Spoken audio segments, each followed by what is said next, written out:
Bueno, hola y bienvenidos una vez más a este episodio de nuestro podcast Voces que Acompañan. Hoy me enorgullece en presentarles a dos amigos, colegas, con los que tenemos varios años trabajando en Cognos, siempre con la intención de prevenir, si es posible, el que los casos de suicidio sigan avanzando. Sabemos que el tema de suicidio cero no lo vamos a conseguir, pero sí, la idea es cada vez disminuir como esta tasa.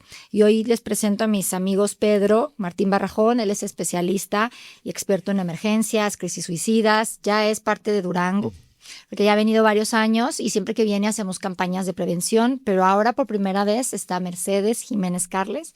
Ella es especialista en niños, en adolescentes, es docente, pero además es psicóloga, especialista en emergencias. Así que hoy tengo dos expertos que nos acompañan para tratar de entender un poco más qué pasa hoy en día con nuestros niños y adolescentes. Es una pregunta que yo escucho, pues yo tengo adolescentes, yo tengo chiquitos y escucho con las amigas, escucho constantemente en cualquier otra plática. ¿Qué pasa hoy? ¿Por qué parece que las tasas o los problemas emocionales en los niños y adolescentes aumentan? ¿Realmente aumentan? ¿O será que simplemente tenemos más información? ¿Y qué creen ustedes que está pasando en este momento en nuestra vida? A ver, Mercedes, cuéntanos un poquito más. Bueno, todo el mundo, la gran mayoría de la gente comenta que son los niños, le llaman los niños de la generación de cristal, de que no se les puede tocar, que se rompen frágilmente. A mí no me gustaría llamarlos así, porque realmente lo que están pasando es un contexto que se ha cambiado completamente, diferente, en el que están conectados virtualmente con el mundo entero, pero interiormente están vacíos. Y después las familias, los docentes, todo el contexto que tiene alrededor también tiene un ritmo de trabajo tan grande, tan estresante a lo largo del tiempo, que el poquito tiempo que queda para estar con ellos pues no es un tiempo de calidad. Entonces es verdad que ha existido peleas entre los niños toda la vida, pero ibas a casa y había bases y pilares seguros. Y ahora vas y estás vacío emocionalmente. Entonces yo creo que lo más importante de esta generación es superar ese vacío emocional, que no es nada difícil. Por eso no me gustan niños de cristal, como si fueran como niños mimados. Y no va por ahí, va que tienen a nivel material todo, pero a nivel emocional le falta mucho. Y eso es duro de superar. Entonces, crecer con eso no es nada fácil. O sea, son unos niños que van a ser duros, por una parte, porque no gracias, porque no es gracias, pero el vacío emocional, si no se resuelve, si se resuelve bien, pero si no se resuelve, va a generar futuros problemas. Sí, sin duda, yo creo que sí. Tú, Pedro, ¿qué piensas? ¿Qué has visto?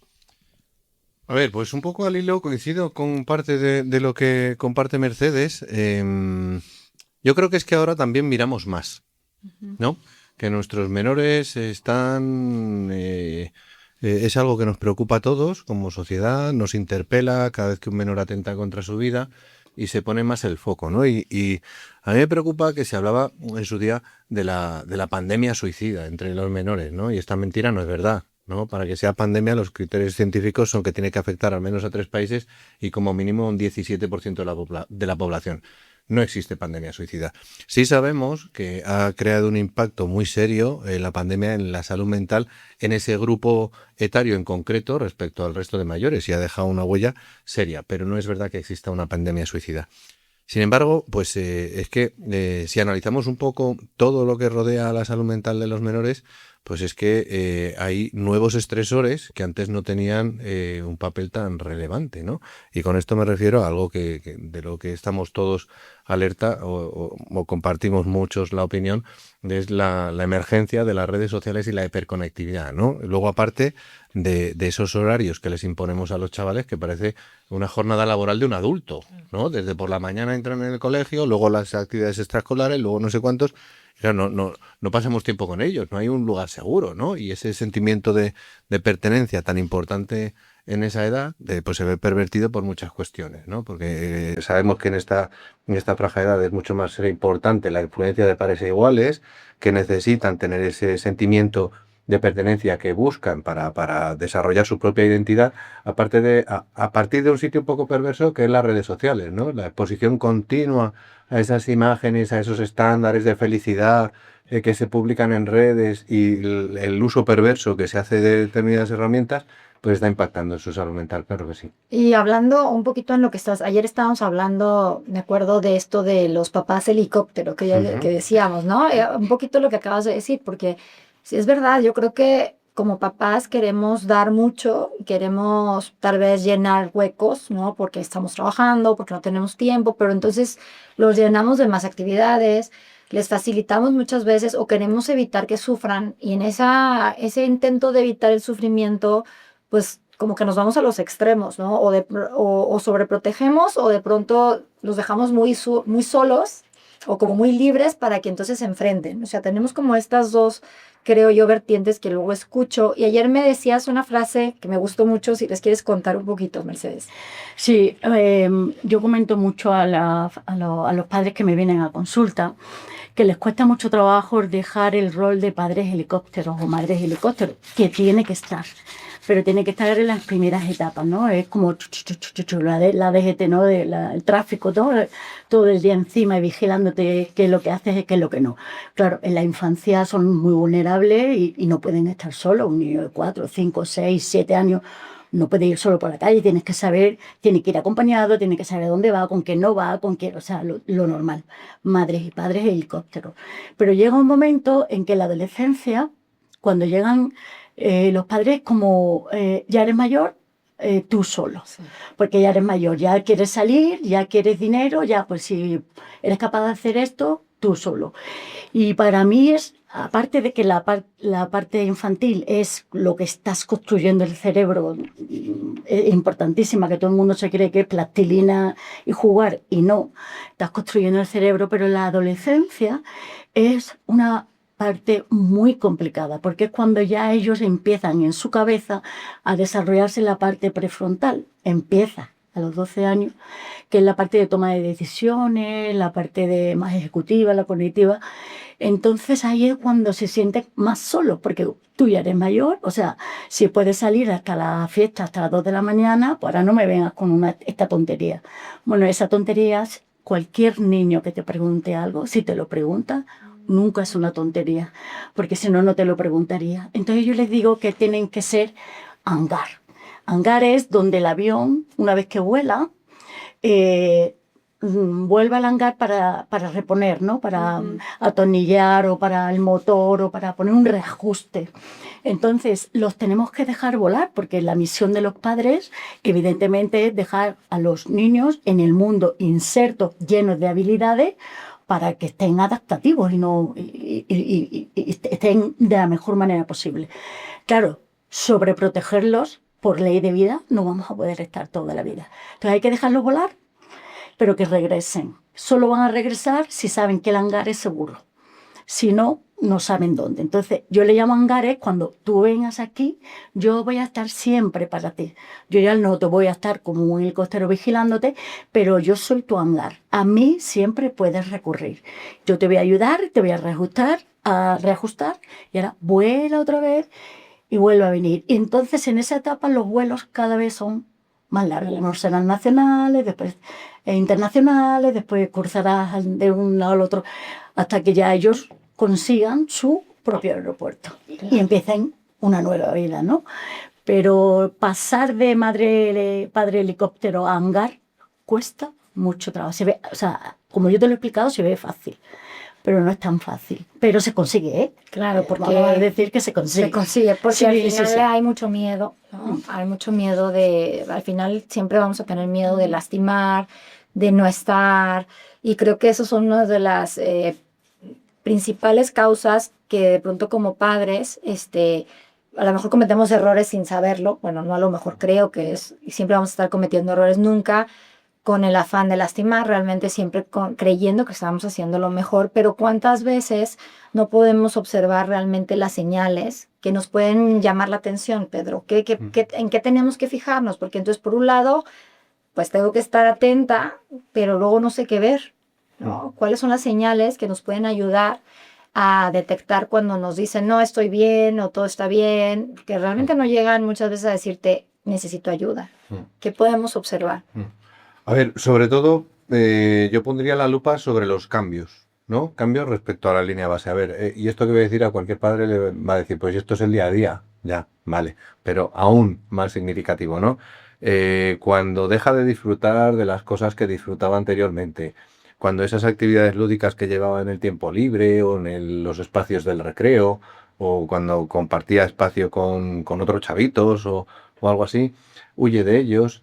Si de repente un menor cierra los perfiles de las redes sociales, que se olvide el móvil, y todos sabemos de lo que hablamos, ¿no? Cuando es un apéndice más, es más fácil olvidarte la mano que dejarte el móvil por ahí, ¿no? Que se olvide el móvil sistemáticamente en sitios de casa o algo así, que se ponga nervioso cuando suenan las alertas del móvil, de Instagram, de tal.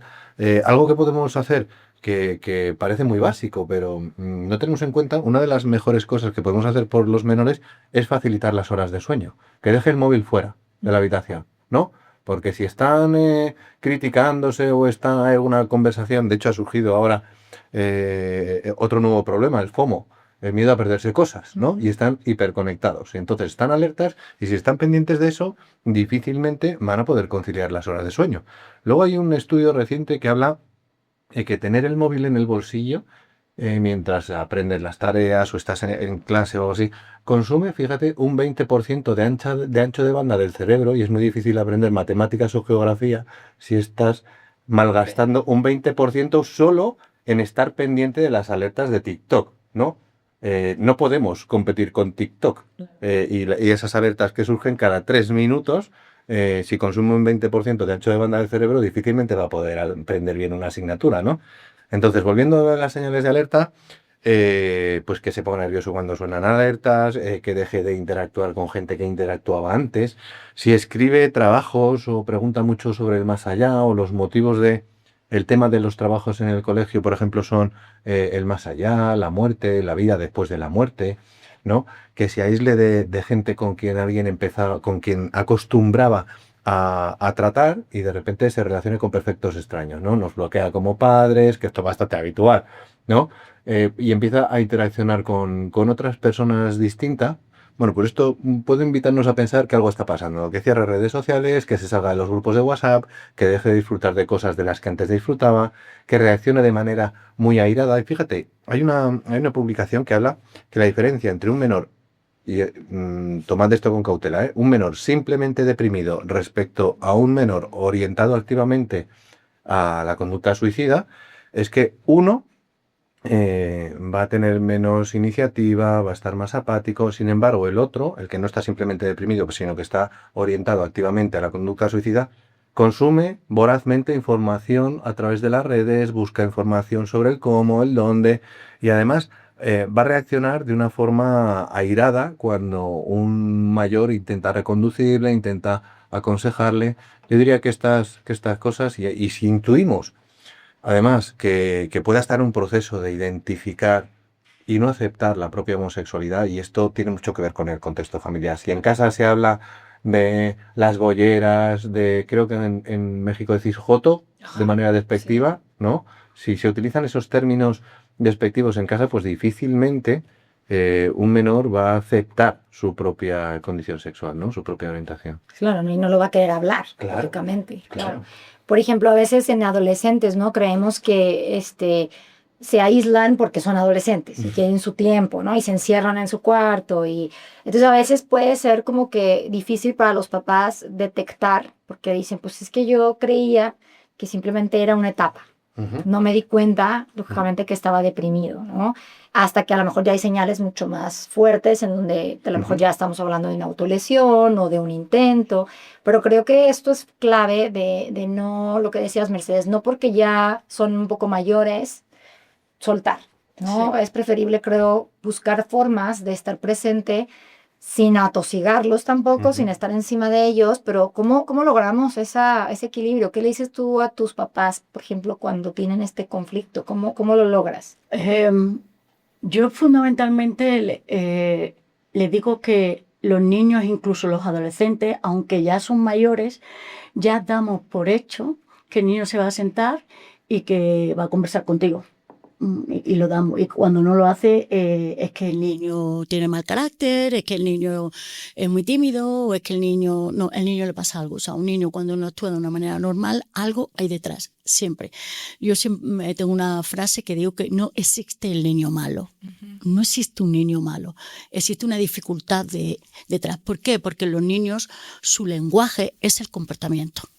No es el verbal, porque no se le ha enseñado ni siquiera a distinguir qué diferencia hay entre tristeza o pena, que no es lo mismo, o dolor, que tampoco es lo mismo, o incluso entre ansiedad y miedo. Entonces yo a mis alumnos de 4 años, yo ya les enseño qué es ansiedad y qué es miedo y cómo se les pone su cerebro. Yo les enseño con la manita que cuando el cerebro está abierto, como dice Daniel Siegel, están saliendo todas sus emociones del cerebro reptiliano, la parte límbica, sin control, porque el control está aquí. Entonces, claro, ellos no pueden controlar solos porque no lo tienen desarrollado, pero sí tenemos que ir enseñándole el autocontrol. Y la mejor y única manera es recibiendo un modelo. Claro. Entonces, cuando esta parte de la mano está cerrada, yo puedo tener la misma emoción, porque yo le digo, tú tienes derecho a enfadarte. Es que tienes derecho a enfadarte. La madre es no te enfades, cómo te pones, es que no es para tanto. Es tranquilo, ¿no? Tranquilo. Es que tienen derecho a enfadarse, tienen derecho a que no les gusten las cosas, pero lo que yo les enseño es que lo digan de una manera más controlada o más sana.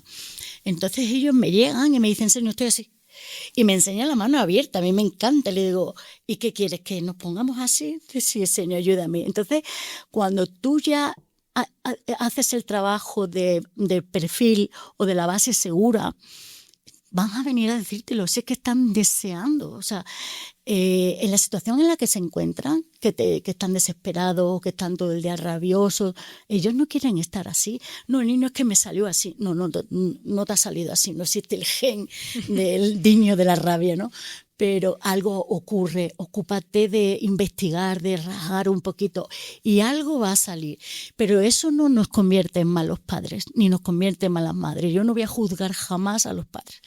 Siempre van a hacer lo mejor que pueden y saben.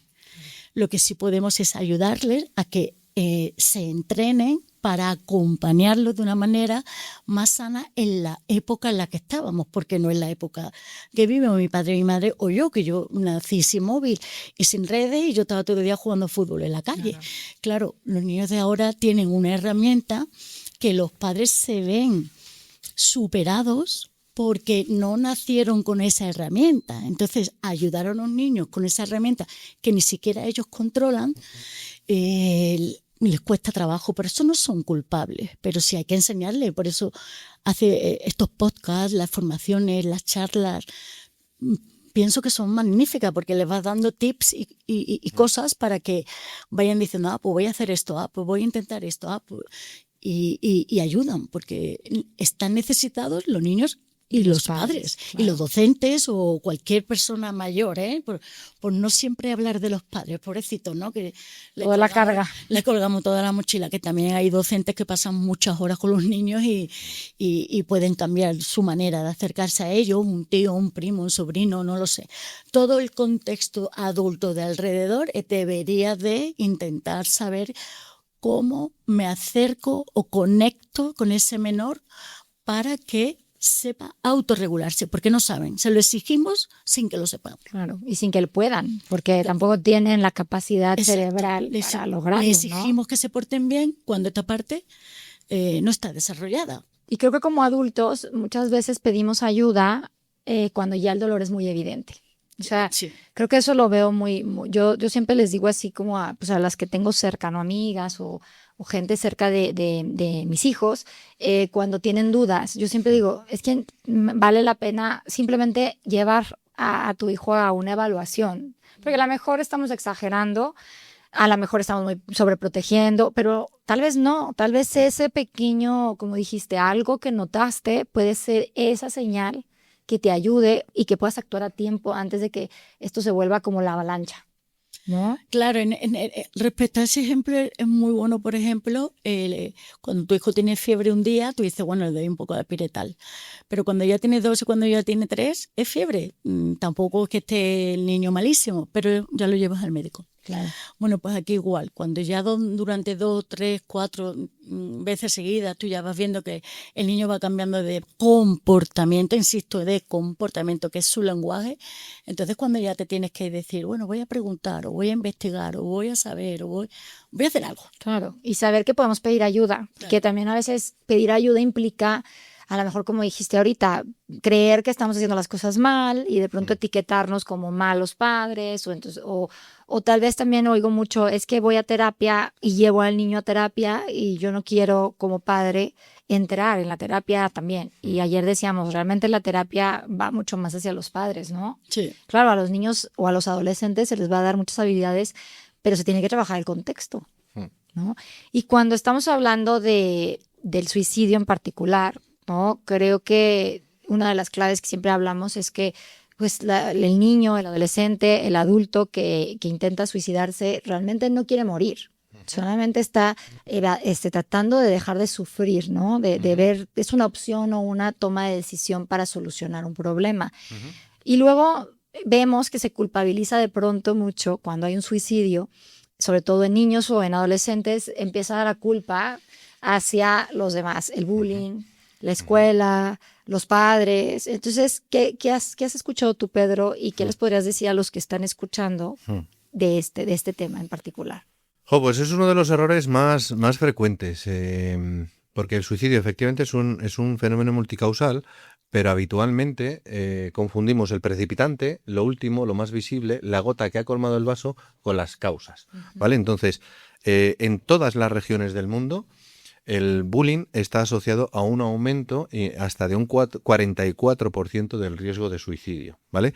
Fíjate que hace poco publicaba el catedrático de Educación en España y anterior decano del Colegio Oficial de Psicólogos de Madrid, José Antonio Luengo, en un libro maravilloso que lo han publicado este año, además se llama El algoritmo del miedo, sobre el bullying. Sabemos que el bullying es uno de los principales precipitantes, ¿vale? Llega a afectar más, tiene más impacto emocional en los menores sufrir bullying por parte de pares e iguales que sufrir violencia por parte de un adulto. Porque de un adulto lo pueden justificar, no son capaces de defenderse y lo asimilan mejor que otros compañeros de la misma edad sean capaces de provocarles ese miedo y ese sufrimiento, ¿no? Entonces, cuando es mantenido en el tiempo, esto tiene unas consecuencias devastadoras, ¿vale?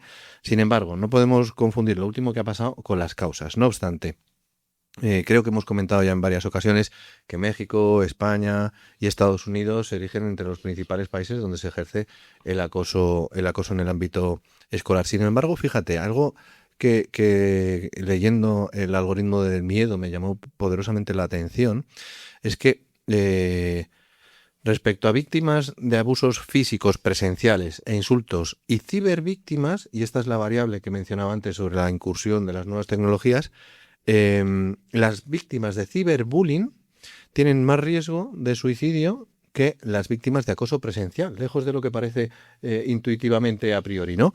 Pero es que las confesaban haberse intentado suicidar al menos una vez en más proporción los ciberacosadores que las cibervíctimas. O sea, entre acoso presencial y ciberacoso es peor.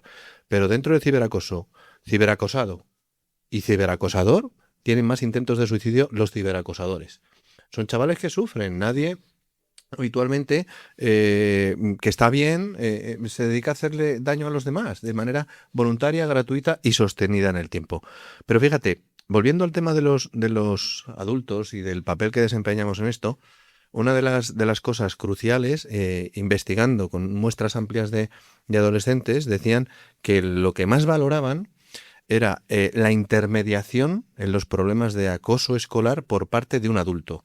Y que una de las cosas que resultaban más importantes para ellos era no los que acosaban, los que no hacían nada. Claro.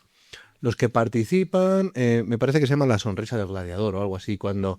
los que se ríen, los que están ahí, o los que no ayudan. Los que no ayudan, ¿no? Y tiene un poder balsámico, un brazo en el hombro, una mirada amiga, porque son la mayoría. Y un chaval, un joven en el ámbito escolar, no sufre acoso porque tenga alguna característica particular, más alto, más bajo, lleva gafas, no, sufre acoso porque está solo. Claro. Entonces, nosotros seguimos manteniendo como padres cosas trasnochadas, como algo habrá hecho para que se metan con él, tú no te metas a ver si van a cargar contigo, tú mantente al margen, no vaya a ser que te conviertas tú en la próxima víctima, pero un acosador, esto es muy darwiniano, esto es del reino animal, pierde interés por una presa cuando ésta se defiende, Claro. ¿no? Entonces sufren acoso porque están solos.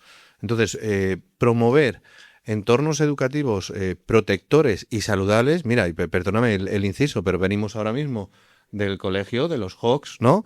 Y la directora, Miss Kay, planteaba el orgullo de pertenencia, el escudo del uniforme, y les manifestaba su orgullo por las muestras de responsabilidad, la seriedad con la que se habían tomado el examen de taekwondo, y les ha reunido a todos y les ha hecho pertenecer. Fíjate, hay otro estudio que arroja que uno de los principales factores de protección del riesgo de ideación y de conducta suicida es la pertenencia en el ámbito educativo, el sentimiento de pertenencia, ¿no? Entonces ya hemos dicho, fíjate, mejorar o preservar, conservar de la manera posible el mayor número de horas de sueño posible, fomentar la cohesión, no dejarles solo, no seguir perpetuando todos esos mitos en torno al bullying y demás, y convertirnos en mediadores entre los conflictos en el ámbito educativo. Y ha surgido otra iniciativa muy interesante, el TEI, las tutorías entre iguales, que consiste en que otros chicos, otros chavos, no del mismo salón, sino 2 años por encima, tutoricen y cuiden de aquellos más vulnerables en el ámbito educativo. Porque los padres ya sabemos que somos el enemigo, pero entre ellos un menor 2 años más mayor que le miran con cierta admiración y con cierto respeto y que más físicamente puede defenderles, ¿no? Pues es todo. Yo creo que eso es clave, inclusive cuando tienen hermanos mayores o primos en las escuelas, o sea, que identifiquen, yo creo que eso también les ayuda a saber que puedo voltear a ver a alguien más que me protege, ¿no? De pronto los mismos amiguitos del hermano mayor, porque al final realmente les da seguridad, ¿no? Entonces, el ir buscando en las escuelas, tener esto, como dices, ese creo que uno de los trabajos muy difícil para las escuelas como a los docentes, porque al final el docente está más horas que el papá realmente con el niño. Eso es. Pero también el docente tiene que ver a 40, 30, dependiendo de cada escuela, ¿no? En el salón de clases. Y muchas veces, cuando ya pasan cosas tan duras como un suicidio o un intento, se juzga fácilmente a la escuela, no se dieron cuenta, o a los mismos compañeros, como nos dijeron, y es verdad, o sea, pero creo que es por esto que dices, porque tenemos que trabajar más en esta comunidad que se abra y que cada uno de nosotros como padres, como psicólogos, como cualquier otro profesionista, vamos a tener el mismo trabajo en términos de abrir la comunicación y cómo podemos proteger a los que están alrededor de nosotros. Tú como docente, Mercedes, ¿qué les recomiendas a los otros docentes? Porque creo que a veces como papás, bueno, no a veces, en general como papás somos súper complicados con los pobres docentes, ¿no? Les exigimos mucho, sobre todo si sufre nuestro hijo. Sí, es verdad que se nos exige mucho y la pena es que la parte burocrática también se nos ha echado encima y nos quita mucho tiempo. Es cierto que yo tengo compañeros que me dicen, a mí me pagan por transmitir conocimientos y ya está. Y yo le digo, sí, bien, vale, pero esa manera de transmitir conocimientos lo puedes transmitir de una manera humillante o de una manera saludable o positiva. Y eso sí ya está en ti. Y es parte de tu trabajo, o sea, porque hay muchos compañeros que dicen, yo tanto que hay que mirar y tanto, yo no voy a perder una clase de matemáticas. Por estar viendo, ¿no? O por fijarme en detalles. Sí, no, claro, es que cuando hay un conflicto en mi clase, yo digo, hoy no hay matemáticas, hoy arreglamos el conflicto. Claro. Porque pierdan una hora de matemáticas un día. Y te aseguro que a la universidad van a llegar, no le va a afectar en ese aspecto, te lo aseguro que no. Entonces, hay una cosa que se ha perdido también mucho en los colegios, que es la cooperación. Ahora se trabaja mucho más la línea competitiva, la individualista, yo soy el más, yo soy el mejor, y antes se trabajaba de forma cooperativa. Entonces, en los primeros días de septiembre, cuando llegas y tienes los alumnos o nuevos o los del año pasado, bueno, si es de los del año pasado es más fácil, pero si te llegan alumnos nuevos, que los tienes que conocer tú, ellos te tienen que conocer a tú y se tienen que conocer entre ellos, yo a nuestra clase siempre le ponemos un nombre, con eso de la tribu, ¿no? Nosotros somos y lo ponemos en la pizarra, lluvia de ideas, y después el que más ha votado, y eso somos nosotros. Y me tiro los 15 días de septiembre haciendo actividades que nos unen como equipo. Claro. Que pedir ayuda es lo mejor, que el de al lado puede ayudar en eso, pero a ti te pueden ayudar en otra cosa y a ti te pueden ayudar, que aquí no, que todo el mundo tiene algo positivo, evidentemente, mucho más que alguna dificultad de aprender, pero para eso están los compañeros, o sea, trabajar de forma cooperativa. Y hay muchos profesores que me dicen, sí, pero yo eso no lo puedo hacer. Y yo siempre le digo, cierra la puerta de tu aula y haces lo que quieres. Uh-huh. Y entonces me dicen, bueno, entonces la evaluación inicial de septiembre, ¿qué es lo que pones? Porque a nosotros nos exige una evaluación inicial para ver cómo te llega el alumno y a partir de ahí saber cómo te llega académicamente. Y yo digo, pues yo quiero saber cómo me llega emocionalmente. Claro. Académicamente me da igual si los programas ya están hechos. O sea, yo voy a dar lo que está programado y lo que nos dice la delegación de educación. O sea, que yo no voy a dar otra cosa. Yo quiero saber cómo llegan a nivel emocional. Formar una piña, unirnos entre todos. Y me dicen, bueno, entonces, ¿tú cómo contestas la evaluación final? Y yo digo, muy fácil, en progreso, en progreso, en progreso, en progreso. y termino el problema y listo. Pero claro, yo quiero una piña que después muchos compañeros me dicen, Mercedes, que va muy rápido. Porque cuando una clase trabaja en grupo, cooperativamente, se ayudan entre ellos, avanzan, bueno, tú puedes hacer virguerías. ¿Y qué lo que te dé la gana? ¿Ves tú, por ejemplo, de esto trabajándolo con niños? Porque luego ya pues es completamente distinto en los adolescentes, ¿no? Que por más que a veces los docentes quieren, es complicado. De pronto escuchas docentes cansados, de mal humor. Los mismos chicos a veces te dicen, no, es que el maestro de tal clase todos los días llega de malas, ¿no? Y bueno, también te pones en su lugar, de pronto con 15, 20 adolescentes debe ser muy complicado. Entonces, ¿qué pueden hacer los maestros de adolescentes para buscar esta misma cohesión? Lo mismo que hace, es que parece mentira, pero lo que haces con los pequeños, cuando tú tienes una clase de adultos que pasa eso, es porque ha habido una laguna. Es que realmente no se ha trabajado lo de antes. Entonces, tú tienes mentes delante de tuyas de 15 años, pero emocionalmente de 5. Claro. Entonces, tienes que volver a empezar desde el principio y no pasa nada.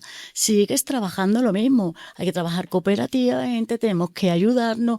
Yo que soy muy guasona, desde luego, pero en mi clase muchas veces normalmente también es verdad que tenemos una educación en la sociedad en la que solo se fija uno en los fallos, en los errores o en lo que falta. Es decir, un niño te llega con un 9 y te dice el padre, uy, por un poquito más y el 10. El 10 no existe, el 10 no lo ha conseguido y es el valor y pronuncian en el 10. El 9, que es una notaza, que nadie se lo ha regalado, que lo ha conseguido, no se nombra.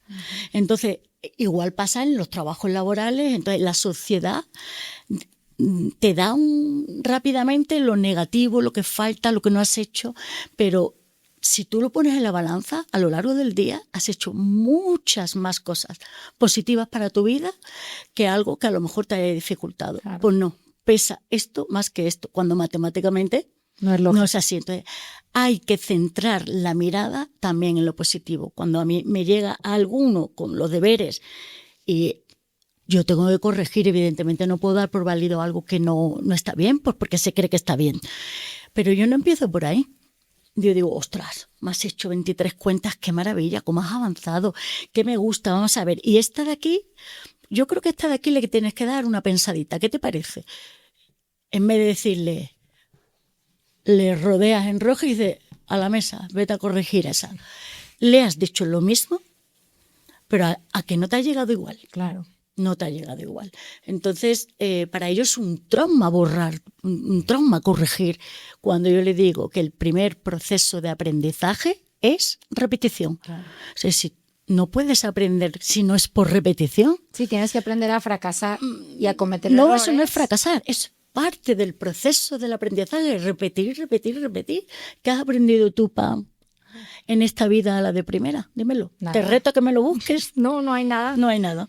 Y eso que estás diciendo, yo también lo manejo mucho con pacientes, en que la sociedad nos vincula al valor personal, a los logros, al cuerpo, o sea, al físico, a las calificaciones, a las medallas, a lo que sea. Entonces, yo también trabajo mucho el tema pero en sí, como hablando de fracaso, error, como a perderle el miedo, a saber que en la vida vas a fracasar muchas veces y el fracaso te hace aprender. Y es como aprender a decir, hoy fallé, pero eso no me hace ser un fracasado. Hoy cometí este error, pero no soy mi error.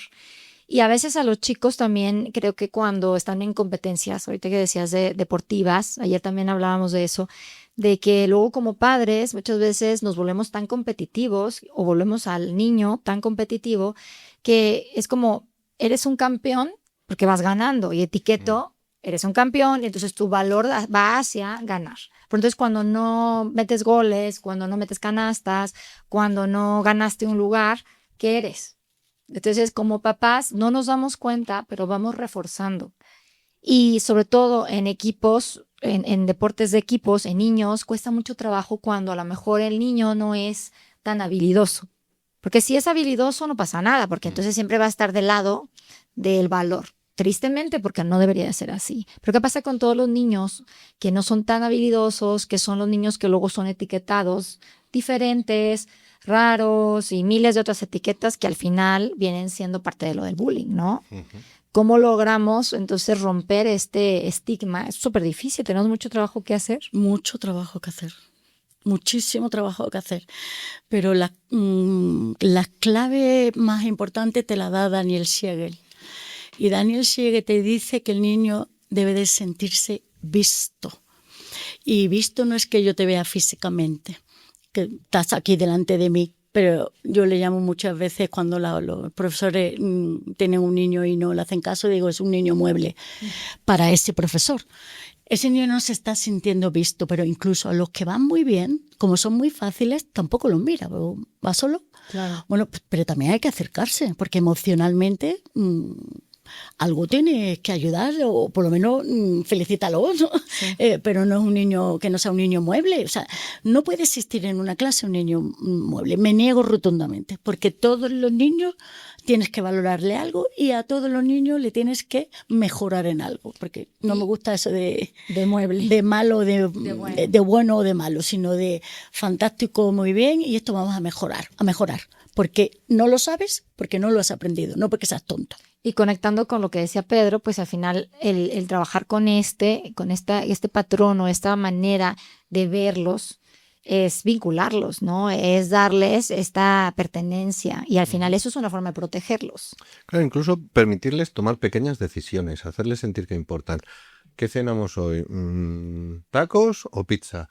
¿Qué te parece que hagamos en verano? ¿Esto o esto? No convertirnos, al hilo de esa idea de padres helicópteros, en animadores socioculturales, ¿no? Que planeemos las vacaciones en torno a lo que les divierte a los hijos, ¿no? No vas a ser esclavo de sus inquietudes o de sus apetencias para toda la dinámica familiar, pero sí tenerles en cuenta y pedirles su opinión respecto a cuestiones triviales. El que se sientan vistos y que su opinión cuenta es una forma de fomentar su autoestima y de que confíen más en sí mismos, ¿no? De sentirse vistos. Y esto lo podemos hacer en el día a día, con pequeñas cosas, ¿no? ¿De qué nos cuesta? Para ver ¿quiere ver esta peli o quiere ver esta otra? ¿Quiere ver...? ¿No? Hasta cosas tan sencillas como el corte de cabello. ¿no? A veces Eso como es. papás decimos, no, ¿cómo quieres Eso ese es. corte? Pero bueno, al final podemos ayudarlos, podemos guiarlos, pero también aceptar que a veces la forma de vestirse, el corte de cabello, algunas cosas que les gustan o que no, aunque a nosotros nos suenen extrañas o distintas, pues también fomentarles que tomen esas decisiones, porque al final les dará mucho más seguridad Pero es que el corte de pelo, por ejemplo, es una forma de adherirte a un grupo. también. En el colegio, me imagino que su grupo aproximadamente vestirán de la misma manera o muy aproximada. Es un rasgo distintivo de su propia identidad respecto a otros, ¿no? Pues unos visten así, o se peinan así respecto a los patinetos, respecto a los no sé qué, respecto a los... ¿no? Y es una forma de identificarse dentro de un grupo, ¿no? Que a nosotros nos puede resultar muy raro, claro, cuando vamos a cenar con otros matrimonios, con el resto de la familia, a lo mejor aparece nuestro hijo con el pelo verde. Pues claro, en ese contexto no, pero entre pares e iguales sí. Exacto. Y es una forma de encajar, ¿no? Y que es mucho más importante en ese momento de su vida. Eso ¿no? es. Hay otro tema que es súper difícil, creo, y es como ya hablando de la comunicación de las malas noticias, de cuando suceden pues suicidios en la escuela, en los entornos escolares, o simplemente no en la escuela como tal, pero que eso, la familia de un compañerito, un propio maestro. Nos cuesta mucho trabajo hablar de la muerte en cualquier contexto, hablando de suicidio mucho más. Pero ¿por qué? O sea, ¿por qué nos cuesta tanto trabajo y qué tenemos que hacer para que sea un poco más fácil para tanto las escuelas, los padres de familia, el romper esta barrera con los niños y también protegerlos? Claro, mira, antes de la peor consecuencia de todas, por supuesto, la muerte por suicidio, entre un 15 y un 20% de adolescentes ilustran sus autolesiones a través de las redes sociales. Otros chicos que se encuentran en esa misma circunstancia ven cómo otro intenta bregar con sus dificultades a través de la autolesión y aprende cómo ese otro, con esas autolesiones, está intentando superar o ha superado lo que le ha sucedido, ¿no? Entonces, como adultos no podemos, no deberíamos, es injusto que sigamos trasladando los mismos errores y los mismos mitos que hemos aprendido nosotros. O sea, llega el momento de cortar esa cadena de transmisión de información errónea, ¿no? Con los jóvenes estamos siendo extremadamente sobreprotectores, conservadores y mojigatos, si me apuras, a la hora de hablar con ellos, ¿no? Y no hablamos con ellos, no vaya a ser que induzcamos la idea. Pero si no hablamos con ellos, de una manera responsable y bien documentada, están aprendiendo auténticas atrocidades, como hay que ser muy valiente para suicidarse, se suicidó por amor, o el bullying que decías antes, ¿no? Y esto atrae a otros menores que se encuentren en la misma situación, pueden decir, pues mira lo que ha hecho, pues esta es la salida, ¿no? ¿Y por qué surge esto? Primero, porque han crecido en otro contexto. Nuestros menores son nativos digitales y han nacido en una época de plena incursión de las nuevas tecnologías en sus vidas. Además, después de la pandemia, esto cobró una relevancia que no había tenido nunca, la influencia de las redes sociales. Y están aprendiendo cosas de manera perversa que nosotros nos estamos negando a enseñarles de una forma sensata. Tenemos que cortar esa cadena. Entonces, eso de que hablar sobre el suicidio en menores induce el suicidio, si se habla de manera responsable, puede ser la única y la última ocasión de prevenirlo. No podemos seguir trasladando esas creencias trasnochadas porque están desarrollando una idea en torno al suicidio como algo deseable o incluso imitable. Hay que ser muy valiente para suicidarse, ¿no? Entonces, O lo ponen como reto. eso es. También ya. Eso es. Efectivamente, ha salido, esta semana leía que en México se habían dado en lo que va de año al menos 33 casos de muerte por suicidio relacionados con el bullying. Primero, el titular es nefasto porque lo asocia de manera inmediata a esa correlación que no hemos comentado antes, pero bullying no es igual a suicidio. Tiene que intermediar la sensación de indefensión, ¿vale? Por eso cuando decías antes, cuando tienen que pedir ayuda a los padres, si se sospecha que está sufriendo acoso, hay que pedir ayuda cuanto antes, para que no evolucione en una disminución de la autoestima, en problemas de ansiedad, en problemas de estado de ánimo y de depresión. Con el bullying hay que pedir ayuda cuanto antes, porque se va dejando. Y uno cree, los propios chicos creen que ya se les pasará, que le dejarán tranquilo alguna vez. Con el bullying hay que pedir ayuda de inmediato. Pero la soledad y la sensación de indefensión, de que no va a terminar nunca, hacen que efectivamente el riesgo de suicidio sea más alto.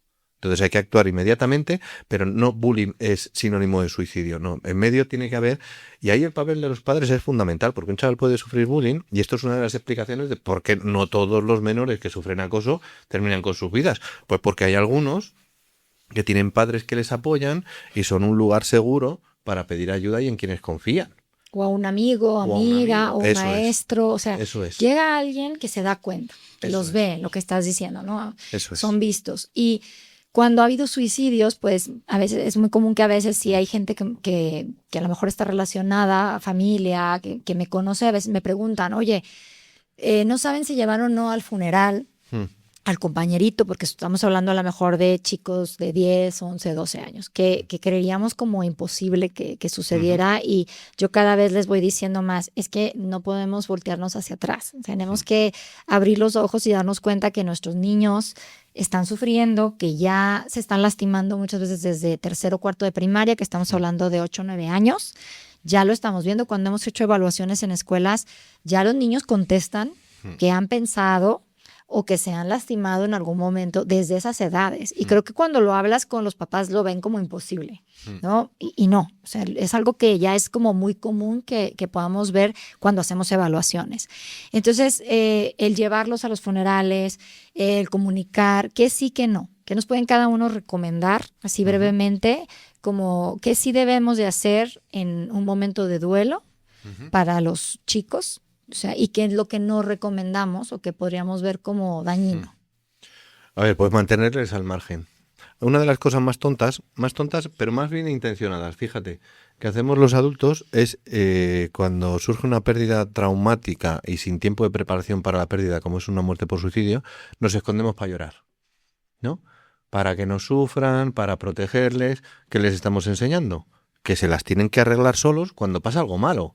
¿No? Si yo me escondo, si mis padres se esconden y notan las cosas raras que pasan en casa, ¿no? ¿Qué está pasando? Que mi madre sale con los ojos así del cuarto de baño. O hasta te dicen, sí, mi mamá está en el baño llorando, ¿no? Eso es, claro, es que... Que está cortando. Sí. Claro, les mantenemos al margen. En cuanto a la participación en los rituales funerarios, hay que darles a elegir, pero anticiparles. Mira, vamos a ir a un sitio donde va a haber gente muy triste, todos estamos muy apenados por la pérdida de fulanito, vas a ver que está detrás de un cristal, que no lo puedes tocar, que igual está rodeada de flores, igual te cuesta reconocerlo, le explicas que va a haber gente muy triste, que estará muy emocionada, y le anticipas, pero le das a elegir. Yo creo que una de las cosas claves es darle a elegir. Una de las cosas que estamos haciendo, y además de una manera tremendamente dañina, en mi opinión, es que, por ejemplo, en el ámbito educativo se aprovecha que se descubre a una menor o un menor que se autolesiona y se lleva a un experto a que dé una charla, ¿no? Y entonces la menor que se autolesiona queda en el punto de la diana, ¿no? Estamos recibiendo esta charla que nos da no sé quién por fulanita que fíjate que está mal de la cabeza, que se hace daño, que nos... Claro, y en lugar de ayudar estamos haciendo más daño, ¿no? Esto tiene que estructurarse y hacerse de una manera sostenida en el tiempo, y no poner tiritas cada vez que surge algo, pero otra de las cosas que yo he visto, y me imagino que Mercedes también, es que de repente fallece un menor y desaparece el pupitre y desaparece la silla, como si no hubiera existido, ¿no? Y se deja a los chavales abandonados a su suerte, y cada uno que bregue con su dolor como pueda. Y no se habla. Claro, efectivamente, y pasa desapercibido, qué injusto, ¿no? Se les va a olvidar porque ya no está el pupitre. Hombre, esto no debería hacerse así, ¿no? O hablábamos que hay otras ocasiones que te cuentan, ¿no? Historias donde a lo mejor falleció, pero entonces pues es en automático que se pasa lista y se nombra, ¿no? O se manda los correos a los O se manda padres. los correos a los padres. Entonces también es bien importante y no sabemos porque creemos que no va a pasar. Creemos que en mi escuela no va a pasar, ¿no? Y entonces no estoy preparado. Por eso es muy importante tener los protocolos muy establecidos de lo que le llamamos la posvención, ¿no? ¿Cómo vamos a actuar en la escuela en caso de que suceda alguna situación de este tipo? Y no solo de suicidio, cualquier otra situación de emergencia, ¿no? Porque a veces puede ser que alguien se convulsiona. o que a alguien le pasa algo grave, ¿no? O que de verdad alguien se desmaya, a lo mejor algo sencillo a Pero cooperación. igual que los protocolos de incendios. Pero es igual, exacto, porque hay protocolos de todo, pero no hay protocolos de sufrimiento, de cómo trabajar con el sufrimiento. Sí, es que, como bien dice Pedro, al hilo de lo que ha comentado, los menores, cuando hay un incidente grave, son los grandes olvidados.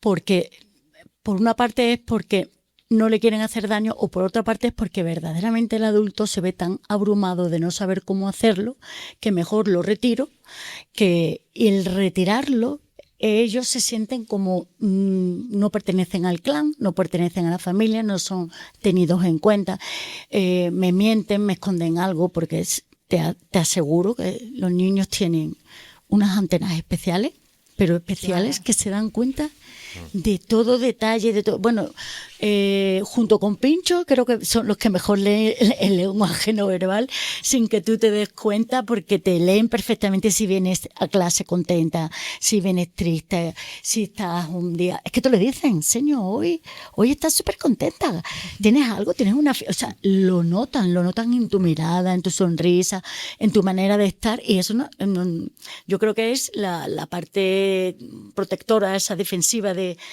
estar todo el día, como son muy vulnerables, pues están pendientes de todo lo que ocurre a su alrededor, ¿no? En cuanto a lo que ha comentado Pedro, es verdad que hay que decirle que ofrecerle, que tienen que ir y anticiparle y contarle todo, pero a partir de los 7 años, ¿vale? Porque antes que no tienen ni la idea, antes no es que no se le diga, hay que contárselo, hay que decírselo, pero un niño de 5 años en un funeral no. Sí. Pero a partir de 7 sí. Pero hay que preguntárselo. Siempre, yo añadiría, Pedro, siempre con dos cositas que tenemos que tener en cuenta. Una, decirle que en otro momento, en familia, de otra manera, va a tener la misma oportunidad, para que no piense o voy o ya me lo pierdo todo, ¿no? Es decir, si esto para ti es muy cruel o es muy duro, o no, nosotros lo vamos a hacer a tu manera, como tú quieras, en casa o donde tú quieras. Eso es una. Y otra es siempre llevar el plan B, que le llamo yo. Porque hay niños que con 7, con 8, con 9 años te dicen, sí, yo voy. Pero cuando van y ven lo que ven, por mucho que tú se lo hayas explicado, se quedan tan abrumados que el plan B es que tú tienes que pedirle a una persona, tener ya una persona que, si el niño se ve abrumado, lo retiras. Y además al niño se lo vas a contar así. Oye, me has dicho que vas a ir, perfecto.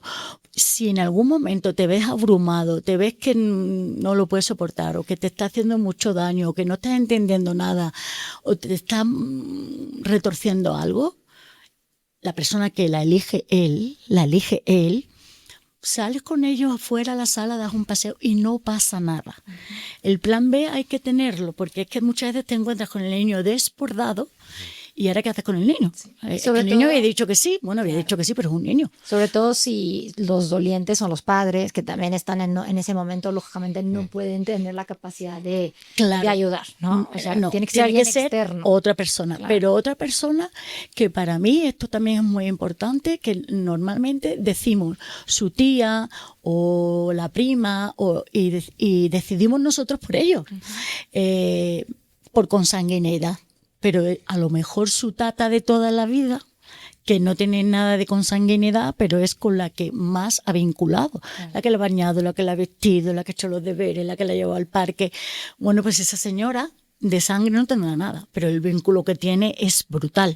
Pues a lo mejor será esa señora. Entonces, yo tengo la manera de decir, pregúntale al niño, que ya puede decidir. Si no, pues intenta darle nombres este, pero no dárselo a todo hecho, porque como dice Pedro, los niños tienen que empezar a tomar decisiones, porque si no, de mayores no son capaces. Yo, un ejemplo muy absurdo, voy con mis nietos a un bazar y les digo, os regalo una cosa a cada uno de 10 euros. Pues no puedo pagar más, pero cada uno que con 10 euros elige lo que quiera. 200 pesos. Vale. Y entonces empiezan a elegir y empieza la madre. Pero, ¿y esto? Y esto es más grande, esto es más bonito. Y el niño no, yo quiero esto. Y la madre, pero esto es mucho mejor. Le digo, le estás quitando el poder de decisión. Cuando sea mayor, él es lo que quiere. Su abuela le regala eso y el límite está en 10 euros. Claro, y si Pues se ya arrepiente también va a aprender. Ya está. Fíjate. Pero esas pequeñas cositas, si tú le quitas el poder de decisión, se van como achicando. Mi decisión siempre está mal, es siempre cuestionada. Entonces, en esas chorraditas hay que ayudarle. Por ejemplo, van al parque, ropa. ¿Qué te vas a poner? Entonces, tú ya le dices a tu hijo que cuando vayan al parque pueden elegir. Cuando vayan a una boda ya le toca a mamá.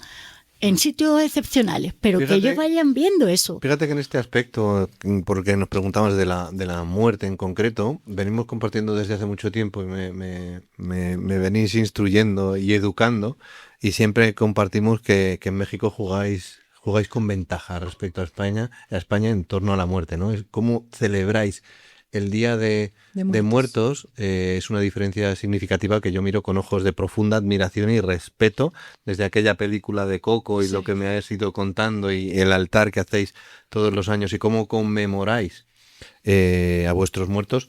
Respecto a España, México juega con ventaja. Muchísima ventaja. Tenéis una visión mucho más saludable, mucho más normalizada, y honráis a vuestros muertos de una forma muy distinta de lo que se hace en España y en muchos países europeos donde el Día de Muertos es un día lúgubre, triste, y que casi se vive en soledad. Se va a un cementerio a poner las flores, a llorar.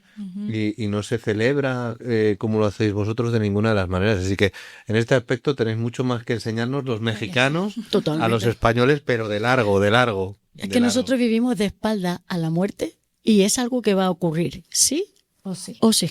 Y en México, que eso, yo creo que aun cuando es algo muy cultural, aún así, y es una costumbre, aún así cuesta trabajo, cuesta mucho trabajo y muchas veces se sigue como queriendo evitar que sufran, y sobre todo cuando son muertes traumáticas, muertes, como dices, inesperadas, y que a lo mejor al propio padre o madre pues les cuesta mucho trabajo poder compartir. Y creo que ahí es donde tenemos que seguir trabajando, ¿no? O sea, yo también creo que el hecho de poder incluir a los niños en estos rituales, yo he visto también en las escuelas, cuando una sobrina falleció joven, bueno, como de 20 años, y recuerdo mucho, ya se acababa de graduar de la escuela y ese año hubo el altar y pusieron su foto. Qué bonito. Y fue muy bonito porque bonito. su hermano, sus primos que estaban en la escuela, o sea, era como un orgullo, ¿sabes? Aun cuando es muy doloroso, fue como un orgullo, ¿no? Claro. Y fue algo muy lindo. Creo que también eso en las escuelas te hacen que ese dolor se comparta y te hacen sentir en esos momentos querido, ¿no? En la edad que sea, pero sobre todo si son pequeñitos. Qué injusto y qué pena que se recuerde a una persona por cómo se fue y no por la huella que dejó. Claro. ¿No? Fíjate, en mi pueblo hay un sitio que es la pastelería del Ahorcado. Yo no sé si era buen repostero, si era buen padre, si era un buen pastelero, si era un excelente padre y amantísimo marido. Solo sé cómo se fue, ¿no? Y en el colegio habrá muchas personas que tengan un grato recuerdo del fallecido y de la huella que dejan sus vidas. Además, esto es tremendamente saludable para los familiares y para los compañeros, el tener en cuenta o ser conocedores de qué huella ha dejado en las personas que quedan y por qué la van a recordar, y no solo por cómo se fue, ¿no? Exacto. El que se suicidó, el que murió por suicidio, el que... No, hombre, no, qué injusto y qué duro, ¿no? El suicida no puede ser nunca un adjetivo. Exacto. Es un momento. Nunca y es puede una ser un decisión, adjetivo. Nada más. El suicida no. Eso fue una conducta, pero no es un adjetivo. Exacto. No puede englobar a la persona. Eso es tremendamente injusto, además. Muy injusto. Y creo que un poco por cerrar, ¿no? Porque ya se nos está acabando el tiempo y yo creo que podemos estar aquí hablando mucho porque tenemos mucho que decir, pero creo que algo importante es cambiar la idea de que los chicos, los adolescentes, los niños no expresan, ¿no? O sea, que como si no nos pudiéramos dar cuenta del sufrimiento. Al contrario, que creo que hay muchas señales de las cuales como padres, docentes, compañeros, amigos, más bien tenemos que aprender y que muchas veces, aunque no lo hablen con palabras, lo van a hablar o lo van a mostrar con conductas, como dijiste, con cambios. Entonces, ¿qué podrían dejar ustedes? A lo mejor 3 consejos cada uno que puedan darle, ya sea a lo mejor a los padres y tú a los docentes, Mercedes, que después de lo que hablamos se puedan llevar y puedan poner en práctica. Bueno, pues si advierten que cambia su relación con las nuevas tecnologías. Y cambia su relación, me refiero a que se ponen nerviosos con las alertas del móvil, que pasan mucho más tiempo consultando información sobre el más allá en redes sociales, que de repente expulsen a los familiares de los grupos de WhatsApp o se salgan de TikTok o de Instagram, ¿no? O que publiquen cosas de cierto tinte emocional en negativo o tristón, como mi vida es una mierda, o ¿no? Si advierten algún mensaje que les huela a despedida, ¿no? Si un menor está atravesando por una situación compleja, por lo que sea, porque está triste, por una ruptura sentimental, por lo que sea, y de repente experimenta una mejoría súbita e inesperada sin obedecer a algún motivo, ¿no? No ha vuelto con la exnovia o con el exnovio, no ha recibido de repente un aprobado en todas las asignaturas que le tenía especialmente triste. Esos cambios bruscos pueden significar que ya ha resuelto el dilema entre seguir sufriendo como lo hace o terminar con su propia vida. Entonces, mucho cuidado con esto. En el caso de que intuyan cualquier señal de que exista ciberacoso, bullying o ciberbullying, hay que pedir ayuda inmediata. No se puede postergar. Si surge si identifican alguna conducta autolesiva, cortes, quemaduras o de otro tipo, nada más lejos que el subestimar esas peticiones de ayuda, o si llegara a verbalizarlo incluso, no puedo más, estaría mejor sin mí, no quiero ser una carga para mis padres. Hay que prestarle atención inmediatamente, porque por preguntar, oye, notas que a veces la vida es demasiado difícil para ti, tienes pensamientos de muerte, ¿se te ha pasado alguna vez por la cabeza la idea de hacerte daño? Por preguntar no van a meter la idea en un menor, pero puede ser la última ocasión para pedir ayuda. Fíjate, hay un estudio que apunta que el 66% de los pasos de planificación de intento de un suicidio en jóvenes y menores se da en las 12 horas antes. Luego conviene prestar alerta y no confiar en que el tiempo lo cura todo o que ya se le pasará. Que es una etapa, ¿no? Eso es. Muchas gracias, Pedro. En mi caso lo voy a contextualizar un poquito más en la escuela, ¿no?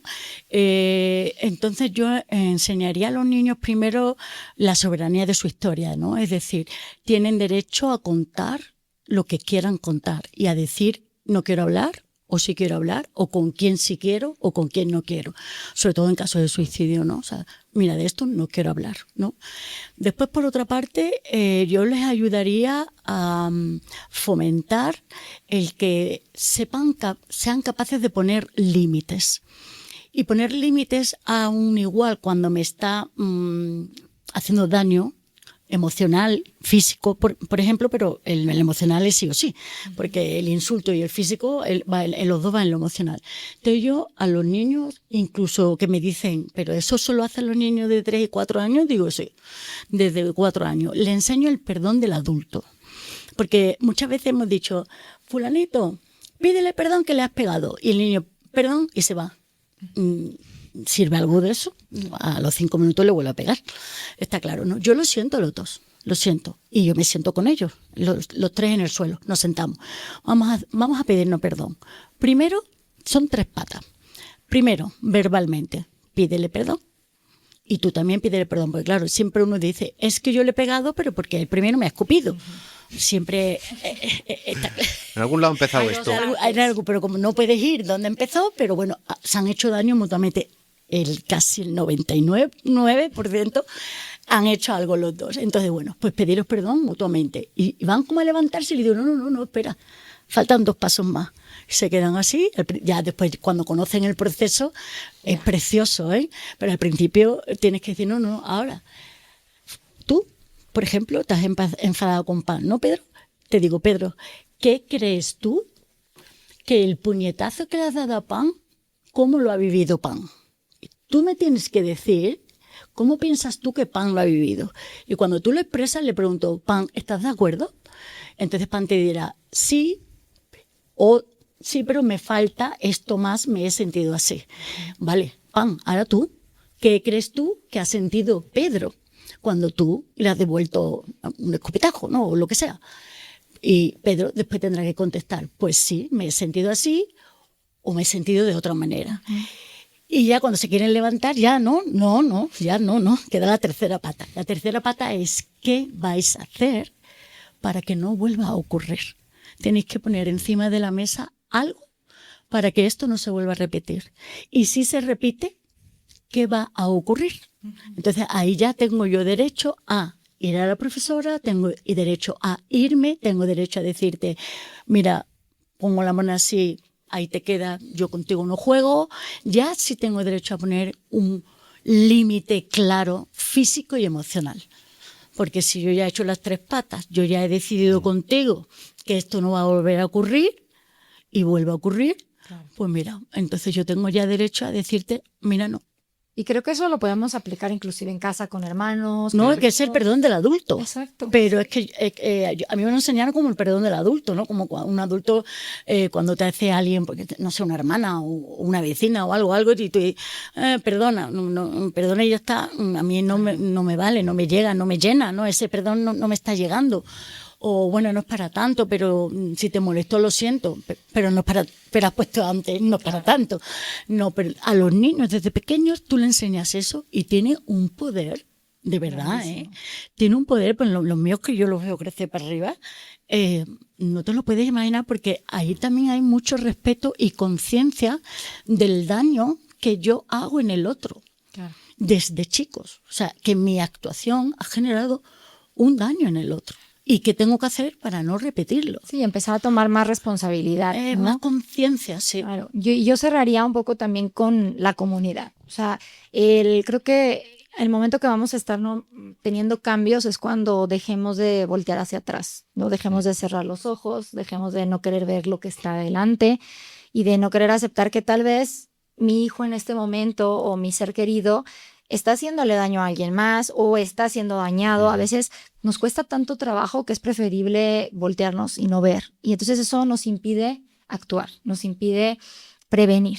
Y creo que el problema nos va a venir topando a cualquiera. Yo creo que ya no hay alguna persona que no haya vivido de cerca, ya sea bullying, ya sea ciberbullying, ya sea el suicidio de alguien querido, o sea, ya no es como que a mí no me va a pasar. Entonces creo que hasta que captemos eso como sociedad y tomemos un poquito de responsabilidad también, vamos a empezar a ver cambios mayores. O sea, no solo culpar, porque creo que es muy fácil estar culpando, es que la escuela, es que los padres, es que los amigos.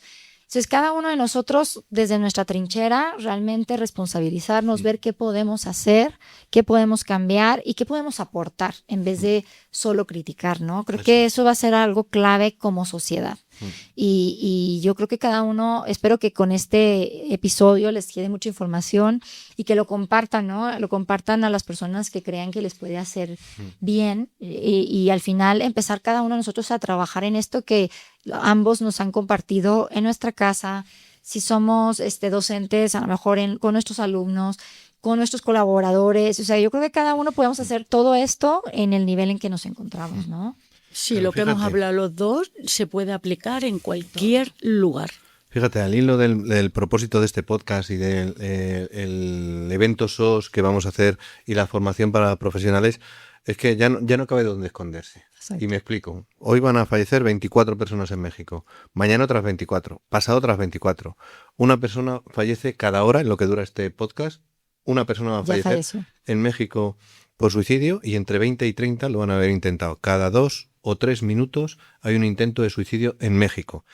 Y hemos vivido de espaldas a esto durante mucho tiempo y puede que en esto de lo que estamos hablando, más si cabe, quizá los que no son padres de víctimas de bullying se hayan sentido como a salvo. Bueno, el mío no va a pasar por esto porque no es víctima, ya, pero es que tal y como hemos apuntado antes, un 25% de los ciberacosadores han tenido un intento. O sea, no estás a salvo si no eres cibervíctima, pero tampoco si es ciberacosador. O sea, ya toca dar un golpe en la mesa, ya no cabe mirar a otro lado, no se puede echar la culpa al lucero del alba o a lo que te dé la gana. Toca generar tribu y comprometernos e intentar disminuir las cifras. Comentábamos antes en la comida que en 2026 respecto a 2025, de 37 fallecidos en el 11 de mayo de 2025, 11 de mayo de 2026 eran 65. O sea, Luego el vamos, suicidio en Durango en concreto ha crecido bastante. no el doble, no es el doble de fallecimientos a día 11 de mayo, pero ha crecido exponencialmente, como comentaba el otro día Gaby Vázquez en una entrevista, y bueno, pues ya no cabe mirar a otro lado. No, y así nos va a pasar Eso si es. no actuamos, ¿no? Estamos Eso muy a es. tiempo, hay que seguir trabajando para salvar más vidas y tener en cuenta que esa persona que pueda estar en peligro puede ser alguien que amamos. ¿No? Creo que viéndolo de esa manera va a ser Eso más es. fácil actuar. Eso Entonces, es. les agradezco mucho y vamos a tener otro podcast, así que en la siguiente vamos a estar con Pedro y con Pincho, que es un especialista en la comunicación no verbal, que también nos va a dejar mucha información hilando, ¿no? Todo esto que estamos diciendo. Gracias. De nada, a ti. Siempre Un a ti, placer, Pam. por Gracias. supuesto.